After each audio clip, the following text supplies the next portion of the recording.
mengenai penyelenggaraan negara. Hukum adalah suatu sistem peraturan yang di dalamnya terdapat undang-undang dan peraturan. Baiklah, apakah kamu ingin bertanya? Ya, dari apa yang menyebabkan perubahan konstitusi? Saya ingin menjawab, perubahan konstitusi disebabkan karena adanya perubahan keadaan, maka adanya perubahan konstitusi. Bisa juga karena adanya perubahan kebutuhan dan kepentingan sehingga menyebabkan perubahan konstitusi. Ingin bertanya lagi,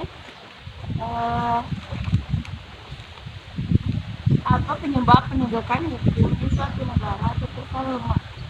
Maka saya akan menjawab, salah satu penyebab lemahnya penegakan hukum di Indonesia adalah kualitas para penegakan hukum dan masih rendahnya moralitas. Apa itu moralitas?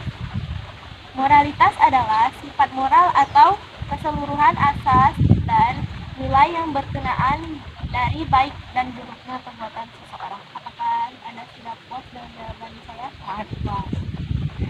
Baik, terima kasih. Sekian penjelasan dari saya. Apabila ada salah kata, saya mohon maaf. Apabila kita lagi, wassalamualaikum warahmatullahi wabarakatuh. Waalaikumsalam warahmatullahi wabarakatuh.